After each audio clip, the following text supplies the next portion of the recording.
दिमाग में ये आता है कि हलाला औरतों पर सजा है, तलाक दिया मर्द ने और सजा मिल रही है औरत को, तो उसका जवाब ये है कि औरत को सजा नहीं है, ये मर्द की गैरत के गाल पे जोरदार थप्पड़।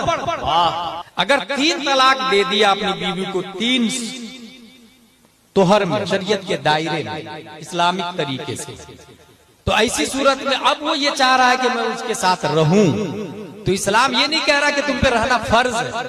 अब तलाक दे दिया तो वो लड़की अलग शादी करे, इद्दत गुजार के आप अलग शादी करें, बेवा से कर ले, मुतल्लका से कर ले, अगर कंवारी नहीं मिल रही तो करें, बिल्कुल इजाजत देता है इस्लाम, लेकिन उसी के साथ करना फर्ज वाजिब नहीं है। लेकिन आप ये कह रहे कि नहीं मैं उसी के साथ करूंगा, उसके बगैर मेरा चारा ही नहीं है, मेरे 2-3 बच्चे हैं, तब इस्लाम ने कहा कि ये सूरत है कि वो तजदीदे निकाह करे, वो खातून किसी और से निकाह करे, उसके बाद में वो अपनी मर्जी से डिवोर्स दे, और तरीका वही होगा डिवोर्स, 1 तलाक दे दे, उसको भी 3 तलाक देना जरूरी नहीं। चंचल साहब, वो भी 1 तलाक दे दे, इद्दत के बाद बीवी हराम हो जाएगा, उसको भी 3 तलाक नहीं, 3 तो देना ही जायज नहीं, इस्लाम भी 3 को बैंड लगाया गुनाह का।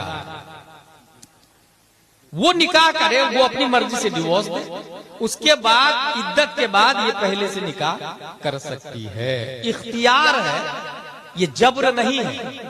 अब दिमाग में ये आता है कि हलाला औरतों पर सजा है, तलाक दिया मर्द ने और सजा मिल रही है औरत को, तो उसका जवाब ये है कि औरत को सजा नहीं है, ये मर्द की गैरत के गाल पे जोरदार थप्पड़। एक मर्द की मर्दानगी बर्दाश्त नहीं करती कि उसकी बीवी किसी और के साथ रहे। क्या बात है, इसलिए ये सजा औरत की नहीं, मर्द की सजा। औरत की क्यों सजा नहीं? जिस तरीके से औरत पहली बार अपने शौहर के साथ निकाह की, एक शख्स से निकाह की, बाद में शौहर बना, जब पहला निकाह हुआ था उनके साथ में वो रही थी, रहना जायज था।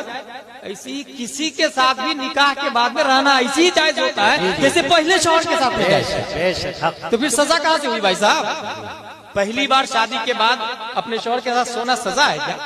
जब पहली बार सोना सजा नहीं है तो दूसरी बार सजा क्यों? क्या बात है, पहली बार सजा न होने की वजह निकाह है, तो दूसरी बार भी सजा न होने की वजह निकाह है।